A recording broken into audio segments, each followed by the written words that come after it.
ચેપ્ટરની અંદર પ્રકરણમાં આપણે છેલ્લે નરજન્યુ અને માદાજન્યુના નિર્માણની આખી પ્રક્રિયા પૂરી કરી. સ્ટેપ એ થાય કે હવે બે જન્યુઓ ભેગા થવાની પ્રક્રિયા ભણવાની થશે. બે જન્યુઓ નિર્માણ પામ્યા. નરજન્યુજનકનો વિકાસ, પરાગરજમાંથી નરજન્યુનું નિર્માણ બન્યા. માદાજન્યુજનકનો વિકાસ એક ગર્ભપુટ અથવા તો ભ્રૂણપુટની અંદર કઈ રીતે માદાજન્યુનો વિકાસ. નીટ આધારિત સવાલ તરીકે મેં તમને વિકાસના 3 સ્વરૂપો સમજાયેલા: મોનોસ્પોરિક, બાયસ્પોરિક અને ટેટ્રાસ્પોરિક. કદાચ ખ્યાલ હશે.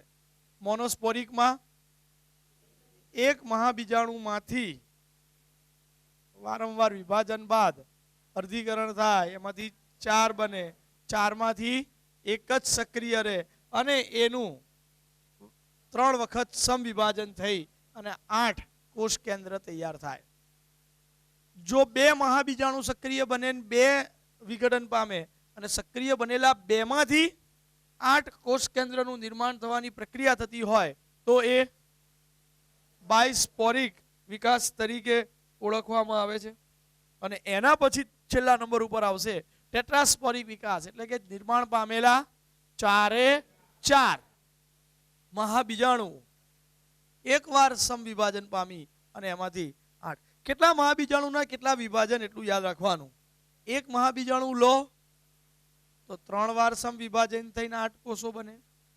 2 મહાબીજાણુ લો તો 2 વાર સમવિભાજન થઈ અને 8 કોષ કેન્દ્ર તૈયાર થાય. અને 4 મહાબીજાણુ લો તો 1 વાર સમવિભાજન થઈ અને 8. જેમાંથી માદાજન્યુની સંખ્યા કેટલી હોય? 1. તો 1 નરજન્યુ, 1 માદાજન્યુ. આ બધું અત્યારે આ રીતે આપણો જો ડેવલપિંગ અથવા વિકાસ ભણ્યા એ પ્રકારની પ્રક્રિયા અહીંયા છે. પણ એ પહેલા વચ્ચે ફલનની ક્રિયા થાય એ પહેલા વચ્ચે વનસ્પતિમાં એક જોરદાર પ્રક્રિયા થઈ, લગભગ 7મા 8મા ધોરણથી ભણતા આવ્યા છો. થોડું ડેપ્થમાં આપણે આજે ભણીશું. એનું નામ છે પરાગનયન.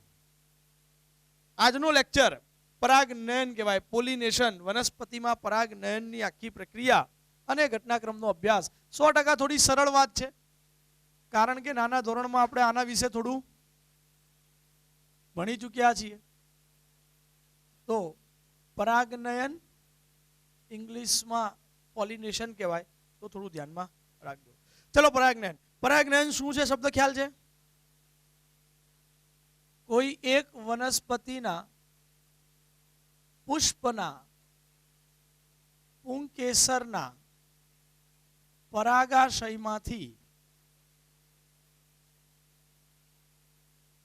ઉદ્ભવતી,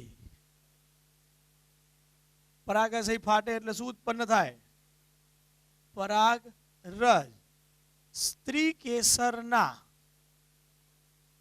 પરાગાસન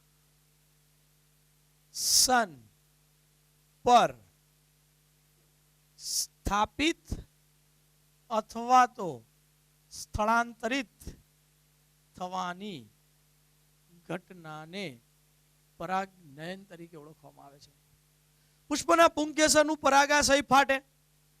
પરાગાશય ફાટે એટલે એમાંથી પરાગરજ મુક્ત થાય અને એ મુક્ત થયેલી પરાગરજ એ કોના ઉપર સ્થાપિત થાય? સ્ત્રી કેસરના પરાગાસન પર સ્થાપિત થાય. પરાગાસન સ્ત્રી કેસર પાસે હોય ને પુંકેસર પાસે પરાગાશય. પરાગાશયમાં હજારોની સંખ્યામાં પરાગરજ સંગ્રહાયેલી છે. સ્ફોટી સ્તર પરાગાશય એવું લાગે કે જ્યારે અંદરની પરાગરજ પરિપક્વ થઈ જાય ત્યારે એ પરાગાશય ફાટે. એ પરાગાશય ફાટે એટલે પછી એ ચોક્કસ પ્રકારના માધ્યમો દ્વારા, હવા, પાણી, કીટકો, પક્ષીઓ, એક જ વનસ્પતિમાં હોય કાં તો એક જ પુષ્પમાં હોય તો આવા કોઈ વાહકોની જરૂર પડતી નથી, કારણ કે પુંકેસર ઊંચા હોય, સ્ત્રી કેસર નીચા છે અને પોતાના જ પુષ્પની પરાગરજ સમજ પડે છે એના ઉપર સ્થાપિત થઈ શકે છે. તો બેઝિકલી કહેવાનો ભાવાર્થ એમ છે. હા, પણ એક ફરક એ હોવો જોઈએ. સ્વપરાગનયનની અને આના આધારિત પરાગનયનના 2 સ્વરૂપો નાના ધોરણમાં ભણ્યા હશો, સ્વપરાગનયન, પરપરાગનયન. એને હું આજે થોડું અલગ રીતે સમજાવવાનો પ્રયત્ન કરીશ. વસ્તુ એની એ જ છે પણ ઘટનાને અલગ રીતે સમજાવીશું. પરાગનયનની ક્રિયા સફળ ત્યારે જ થાય કે જે વખતે પુષ્પના પુંકેસરની પરાગરજ પરિપક્વ બની હોય, બરાબર એ જ સમયે સ્ત્રી કેસરનું પરાગાસન પણ એ પરાગરજને ગ્રહણ કરવા માટે તૈયાર હોય. એને ગ્રહણશીલ કહેવાય. સ્ત્રી કેસરનું પરાગાસન પરાગરજને ગ્રહણ કરવા માટે ગ્રહણશીલ બને. એટલે શું? બંને પરિપક્વ થાય તો જ પોતાની પરાગરજ પોતાના સ્ત્રી કેસરના પરાગાસન ઉપર સ્થાપિત થાય. આને સ્વપરાગનયન કહેવાય. પરપરાગનયનમાં પોતાના પુષ્પની પરાગરજ એ જ પુષ્પમાં નહીં, કોઈ બીજા પુષ્પના સ્ત્રી કેસરના પરાગાસન ઉપર સ્થાપિત થાય. વસ્તુ ક્રિયાનો મતલબ તો એક જ, પરાગાશયમાંની પરાગરજ સ્ત્રી કેસરના પરાગાસન પર સ્થાપિત થાય. અને એ ઘટનાને શોર્ટમાં એક નામ અને એક શબ્દથી ઓળખીએ છીએ, જેને શું કહેવાય? પરાગનયન. તો ચાલો આ પરાગનયનની મુખ્ય ઘટના એને આપણે 3 સ્વરૂપોથી અભ્યાસમાં લઈએ. ચલો, વનસ્પતિમાં પરાગનયનને 3 અલગ અલગ રીતે સમજાવી શકાય, અથવા એના 3 અલગ અલગ મુખ્ય શું પડે છે?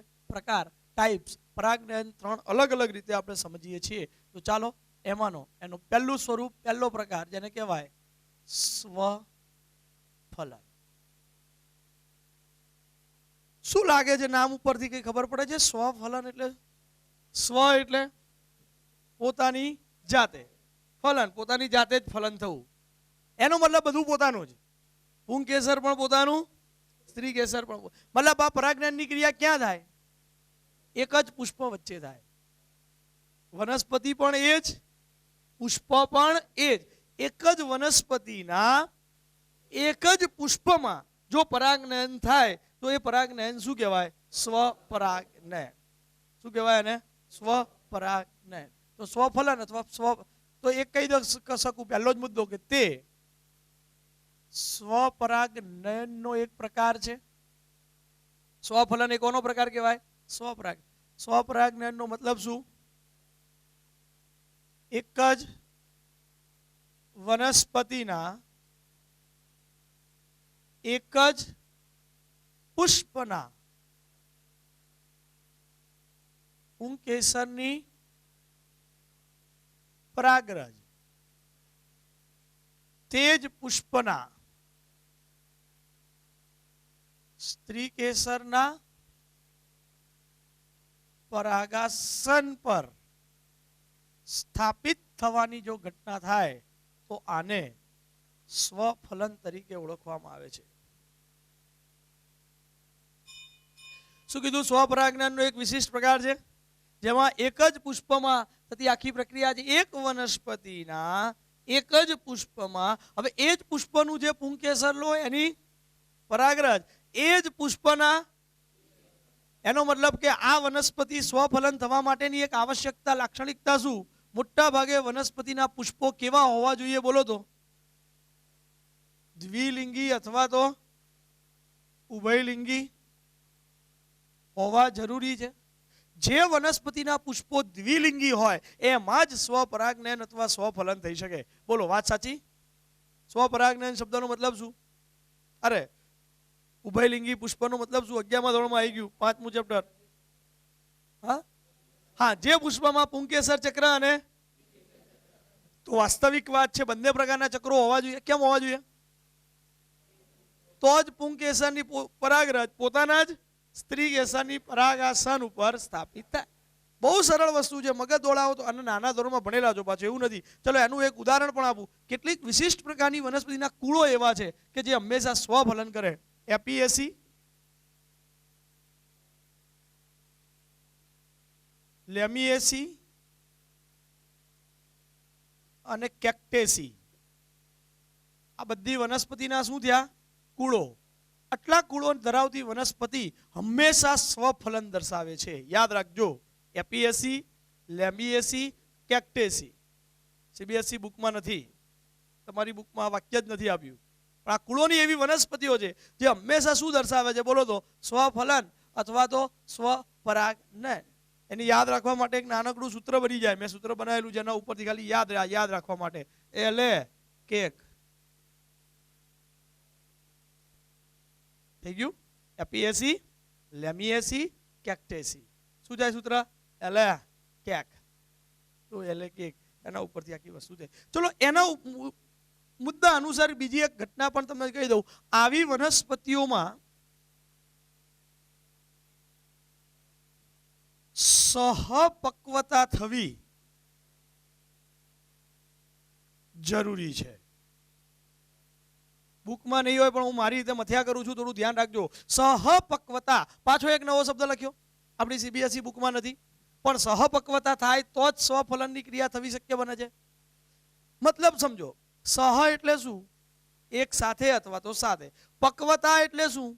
પરિપક્વતા. ફરી એકવાર, સહ એટલે સાથે અને પક્વતા એટલે પરિપક્વતા. કોના માટેની સાથેની પરિપક્વતાની ચર્ચાઓ ચાલતી હશે કહો તો?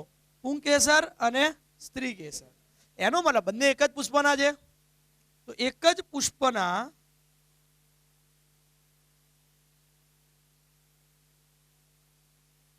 પુંકેસર અને સ્ત્રી કેસર બંને એક જ સમયે પરિપક્વ બને એ આની આવશ્યક અને પર્યાપ્ત શરત કહેવાય. જો વનસ્પતિ સ્વફલન કરે છે તો સ્વફલનની ક્રિયા કરવાની આવશ્યક અને પર્યાપ્ત શરત કઈ? જો કોઈ આપણને એવો સવાલ પૂછે તો એનો હું તમને આ જવાબ આપું. એની આવશ્યક અને પર્યાપ્ત શરત શું થાય બોલો તો? સહપક્વતા. એટલે શું? પુંકેસર અને સ્ત્રી કેસર બંને એક જ સમયે પરિપક્વ બનતા હોવા જોઈએ. ના ખબર પડી.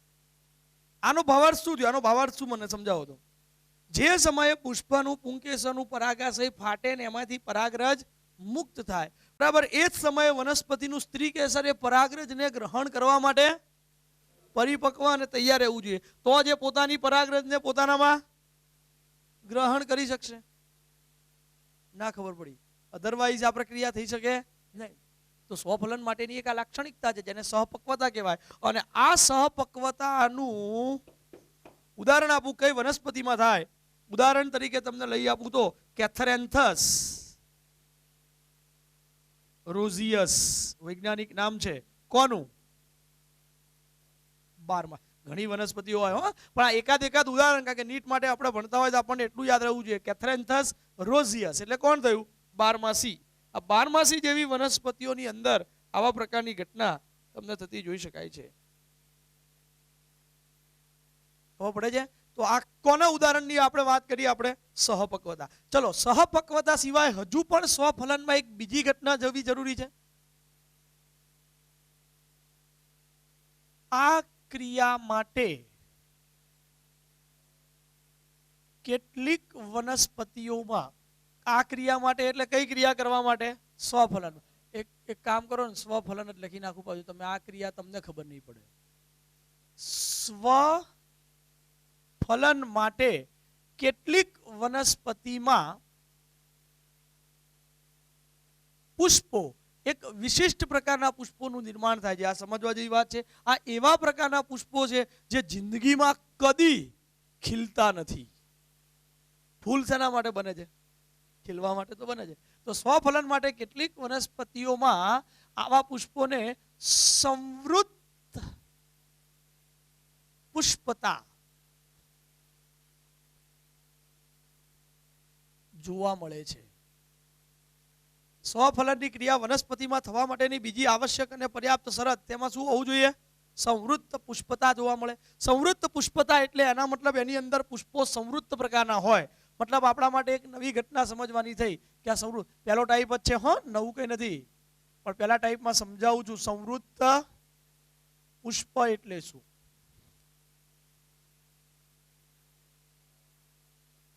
કેટલીક વનસ્પતિમાં પુષ્પો ઉદ્ભવ થયા પછી ક્યારેય ખીલતા નથી. આવા પુષ્પોને સંવૃત્ત પુષ્પો કહેવાય. તમે મને પૂછો કે સાહેબ એના ઉદાહરણ આપો કોઈ વનસ્પતિઓના, તો હું કહી દઉં. 3 વનસ્પતિઓ એવી છે જેમાં ખાસ કરીને જોવા મળે. વાયોલા, ઓક્ઝેલિસ અને કોમેલિના. વાયોલા, ઓક્ઝેલિસ અને કોમેલિના. જેમાં સૌથી બેસ્ટ પ્રકારનું કોનામાં જોવા મળે છે? કોમેલિના. આ કોમેલિનાની એક ખાસિયત તમને બતાવું. બધું લખવાનું જવું તો બહુ બધું લાંબુ લખાણ થાય એટલે એટલું લખતો બી નથી, ઘણું બધું લખ્યું તો બી મેં, પણ હવે બાકીનું થોડું સાંભળી લો.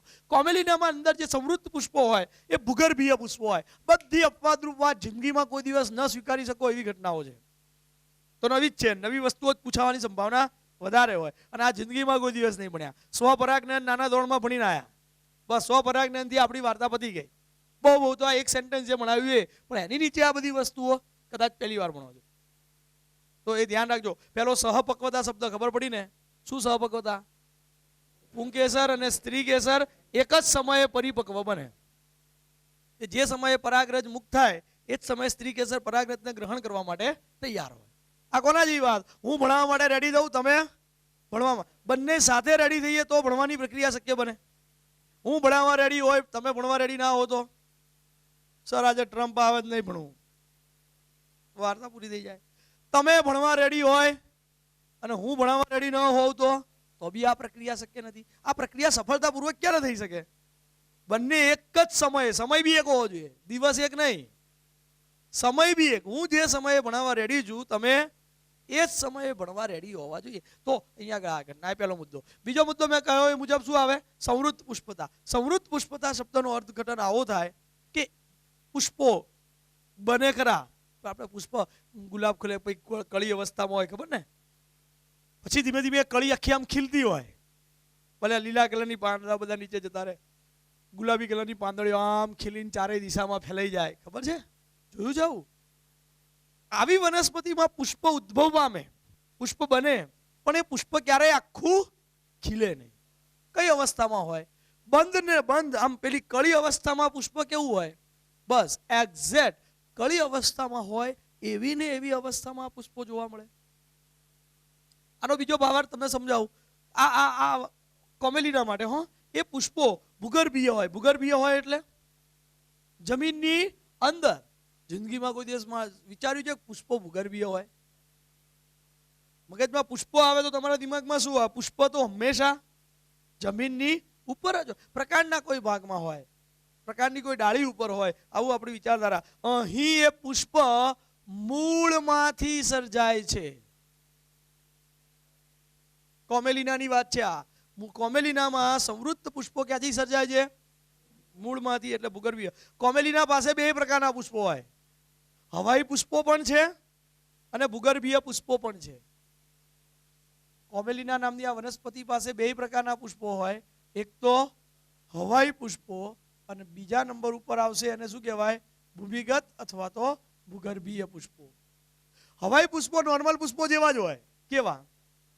જમીનની બહાર, પણ ખીલે નહીં, તો એ સંવૃત્ત પુષ્પ બની જાય. ભૂગર્ભીય પુષ્પો જમીનની અંદર હોય ને ક્યાંથી ઉત્પન્ન થાય? મૂળમાંથી. એ પણ કદી ખીલતા નથી, એટલે કયા પ્રકારના પુષ્પ થઈ ગયા? સંવૃત્ત પુષ્પ.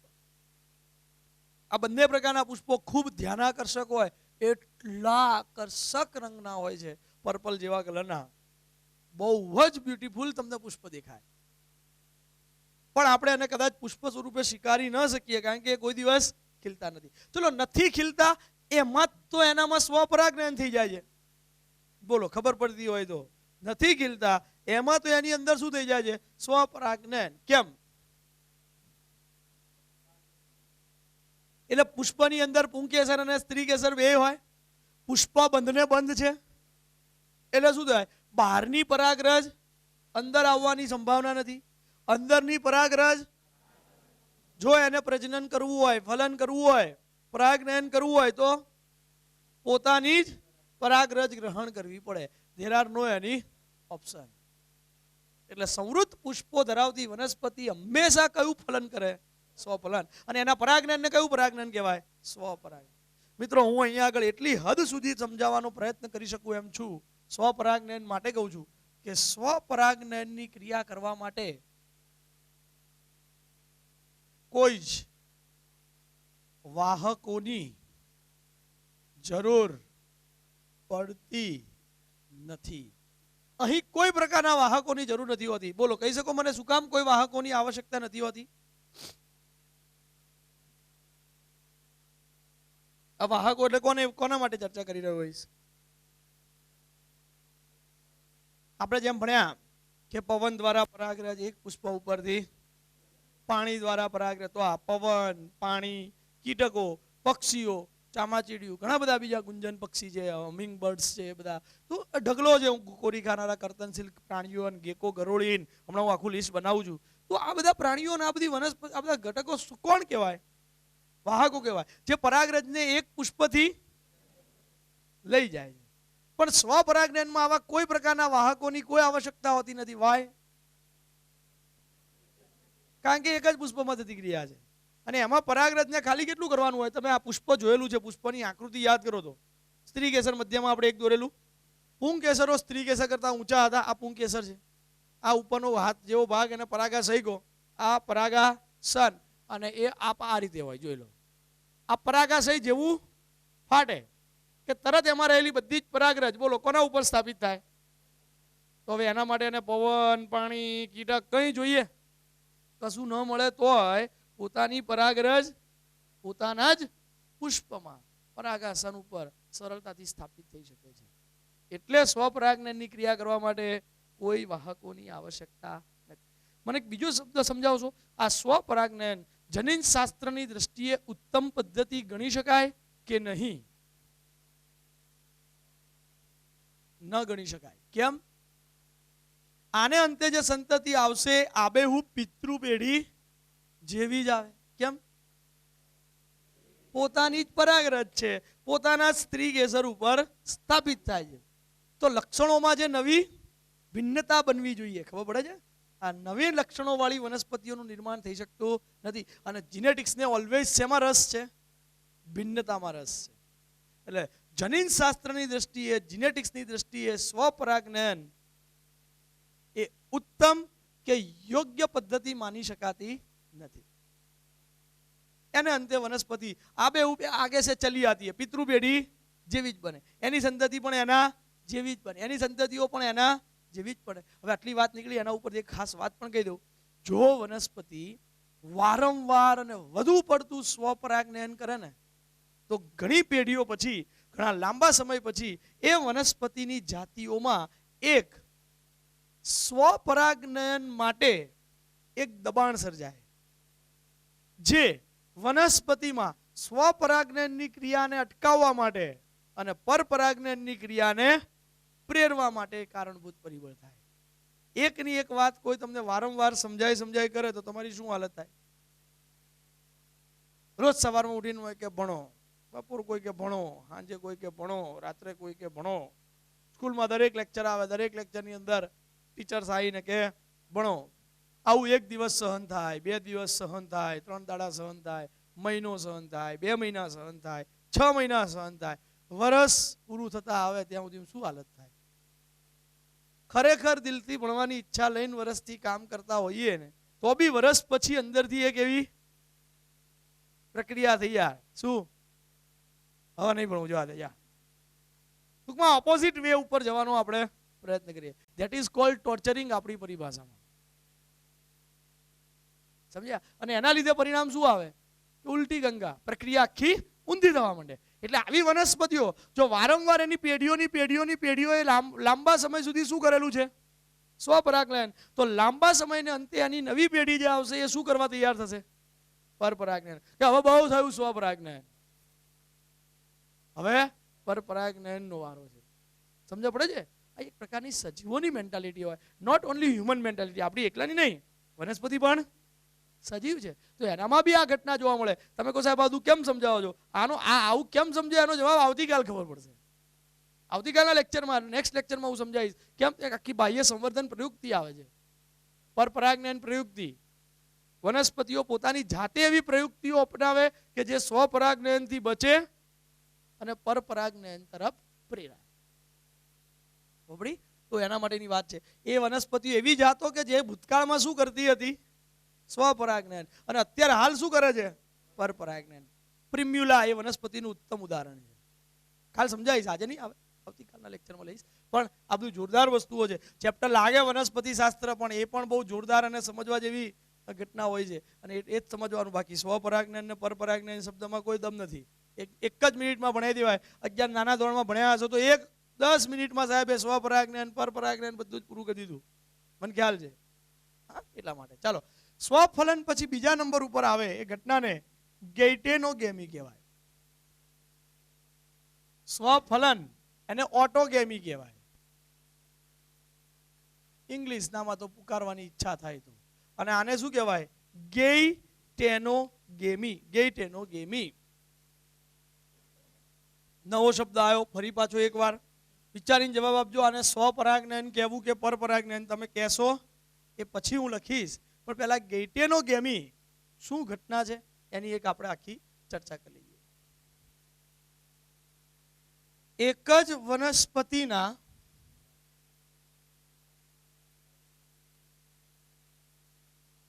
કોઈ એક પુષ્પના પુંકેસરના પરાગાશયની પરાગરજ તે જ વનસ્પતિના અન્ય પુષ્પના સ્ત્રી કેસરની પરાગાસન પર સ્થાપિત થાય તો એ ઘટનાને ગેઇટેનોગેમી તરીકે ઓળખવામાં આવે છે. ગેઇટેનોગેમી તરીકે ઓળખી શકાય. શું ઘટના તમને લાગે છે? મને બહુ ખ્યાલ નથી આવતો એટલે હું તમને પૂછું છું.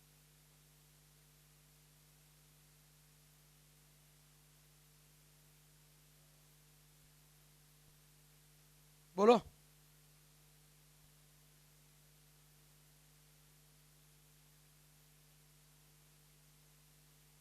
બોલો તો. સ્વપરાગનયન પરપરાગનયન પહેલા તો આ મેં લખ્યું એ શું ઘટના કહેવા માંગે એમ સમજાવવા માંગે. એટલે સ્વફલન એ જ ગેઇટેનોગેમી થયું ને, તો બેને અલગ શું કામ લખ્યું?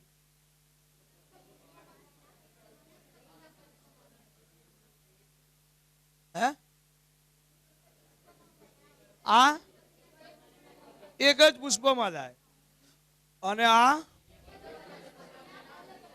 એક જ વનસ્પતિના, એટલે એનો મતલબ શું થયો? આ એક જ વનસ્પતિના એક જ પુષ્પમાં થતી ક્રિયા છે. આ એક જ વનસ્પતિના બે અલગ અલગ પુષ્પમાં થતી ક્રિયા છે. વનસ્પતિ એક જ છે પણ પુષ્પો બે અલગ અલગ છે. તો એના કારણે થતી આ ઘટના, એ ઘટનાને આપણે શું કહીએ છીએ? ગેઇટેનોગેમી.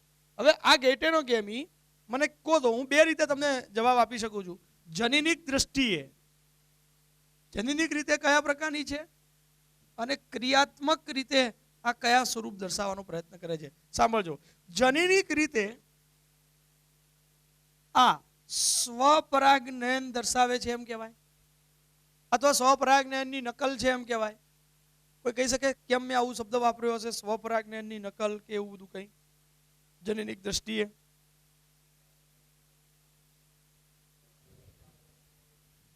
હા હા, એક જ વનસ્પતિ છે, એક જ વનસ્પતિની અંદર જનીનો એ જ હોય, ભલે એના બે પુષ્પો અલગ છે પણ વનસ્પતિ તો એક જ છે. તો જનીનો તો એવા ને, તો એને અંતે જે નવી વનસ્પતિ બનશે એમાં લક્ષણો તો મેં હમણાં જે વાત કરી એ મુજબ જનીનિક ભિન્નતા આમાં પણ બની શકતી.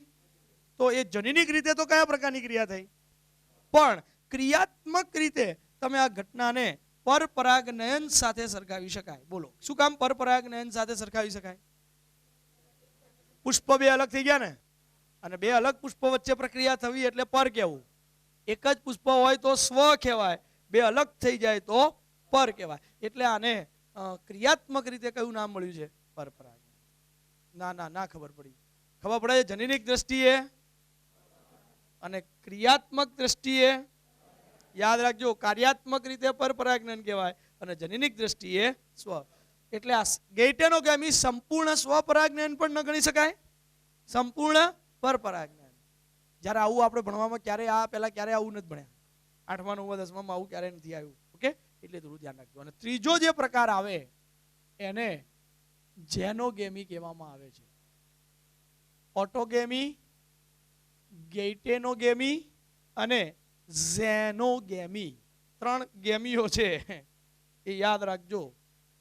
જેને ગુજરાતી પરિભાષા મુજબ લેવા જાઓ તો આવી વનસ્પતિઓને પરવશ વનસ્પતિ પણ કહેવાય.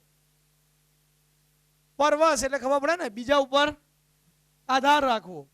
ઓકે, આનો અર્થઘટન શું હશે બોલો? આમાં પરાગનયનની ક્રિયા માટે તમે મને કઈ શાબ્દિક રીતે કઈ સમજાઈ શકશો?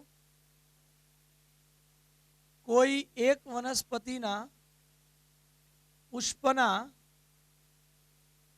પુંકેસરના પરાગાશયની પરાગરજ શું લખું? તેજ કે અન્ય? હા, અન્ય વનસ્પતિ. એટલે વનસ્પતિ આ એક હતી, આ કઈ થઈ ગઈ? બીજી. વનસ્પતિ બદલાઈ ગઈ. અન્ય વનસ્પતિના પુષ્પના સ્ત્રી કેસરના પરાગાસન ઉપર સ્થળાંતરિત અથવા તો સ્થાપિત થાય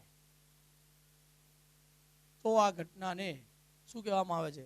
ઝેનોગેમી તરીકે ઓળખવામાં આવે છે. ઝેનોગેમી અથવા તો પરવશ વનસ્પતિ. શું આનો ભાવાર્થ ગણી શકાય? બોલો તો.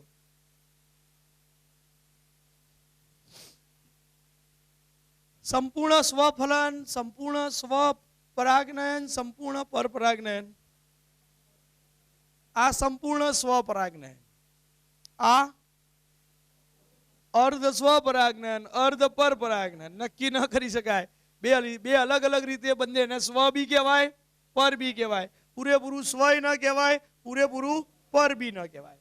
બરાબર? જ્યારે આમાં હું એવું માનું છું કે તે પૂર્ણ રીતે શું સૂચવે છે બોલો? પર પરાગ નયન દર્શાવે છે. ભાઈ શબ્દ ખબર પડે છે ને? સંપૂર્ણ પરપરાગનયન દર્શાવે છે એનો ભાવાર્થ શું થાય? વનસ્પતિ જ આખી બે અલગ છે. કોઈ એક વનસ્પતિ, બીજી વનસ્પતિ.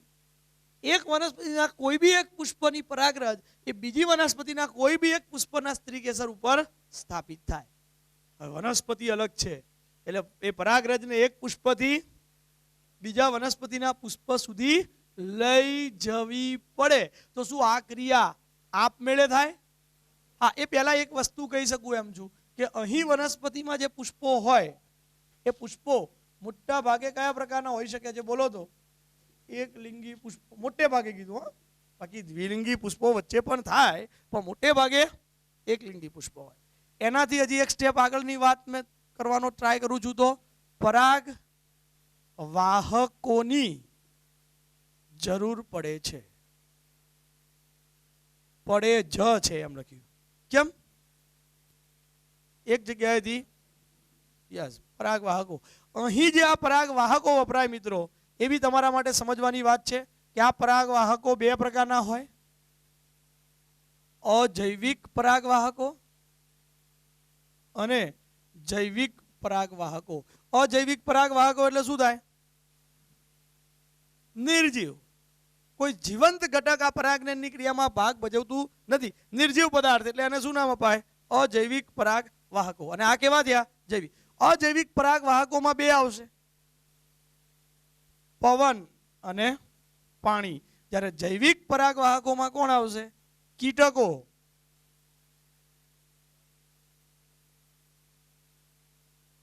પક્ષીઓ અથવા તો દુનિયાના કોઈ પણ પ્રકારના અલગ અલગ કોણ આવશે? પ્રાણીઓ. એ બધું લિસ્ટ સાથે હું નેક્સ્ટ લેક્ચરમાં સમજાવીશ એટલે તમને થોડો ખ્યાલ આવે. એના આધારે નામ બી પડે. પવન આધારિત પરાગનયન દર્શાવતી વનસ્પતિ એનિમોફિલી વનસ્પતિ કહેવાય. પાણી દ્વારા આવે તો એને હાઇડ્રોફિલી વનસ્પતિ કહેવાય. પ્રાણીઓ પક્ષીઓ દ્વારા થાય તો ઝૂફિલી વનસ્પતિ કહેવાય. અને કીટકો દ્વારા થાય તો એન્ટેમોફિલી વનસ્પતિ કહેવાય. પવન પરાગિત વનસ્પતિઓ, જલ પરાગિત વનસ્પતિ, ગુજરાતી બોલું છું, પ્રાણી પરાગિત વનસ્પતિ અને કીટ પરાગિત વનસ્પતિઓ. ઓકે, હજુ એક છેલ્લું સેન્ટેન્સ લેવા માંગુ છું. જનીનિક દ્રષ્ટિએ શું હોઈ શકે બોલો? જનીનિક દ્રષ્ટિએ ઝેનોગેમી એ ઉત્તમ પદ્ધતિ છે. સ્વપરાગનયન આ ત્રણેયમાં સ્વફલ, ઓટોગેમી, ગેઇટેનોગેમી અને ઝેનોગેમી ત્રણેયમાં ઉત્તમ પદ્ધતિ કોને કહેવાય? ઝેનોગેમીને. વાય ઉત્તમ પદ્ધતિ? કારણ કે તેમાં જનીનિક ભિન્નતાનું સર્જન થઈ શકે છે. મને ન ખબર પડી, થોડું સમજાઈ શકશો? આ છેલ્લું સેન્ટેન્સ લખ્યું એમાં જનીનિક ભિન્નતાનું સર્જન થઈ શકે છે એટલે શું કહેવા માંગે છે? અહીં પરાગનયન થવાનું એ ક્યાં થવાનું? બે અલગ અલગ વનસ્પતિઓની વચ્ચે. તો આ બે વનસ્પતિઓ સરખી હોય બી ખરી ને ના બી હોય. તો એને અંતે જે નવી વનસ્પતિ અથવા નવો સજીવ બનશે, સજીવમાં શું આવે? આના અને આના બંનેના લક્ષણોનું સંયોજન જોઈ શકાય. તો નવી સર્જાતી વનસ્પતિ પિતૃ પેઢી કરતા અલગ હોય તો ભિન્નતા સર્જાઈ કહેવાય. અને ભિન્નતા સર્જાય એમાં તો જીનેટિક્સને રસ છે અને એટલે જ આને જનીનિક દ્રષ્ટિએ ભિન્ન વનસ્પતિનું નિર્માણ થાય છે એવું માની શકાય. તો આ રહી આખો એક ટૂંકમાં પરિચય આપ્યો. આખો એક સવાલ પૂછાય વનસ્પતિમાં પરાગનયન વિશે ટૂંક નોંધ લખો અથવા પરાગનયનના પ્રકારો સમજાવો. તો આખો એક પ્રકાર સાથે એક સવાલ અહીં લખવાનો થાય. ઓકે.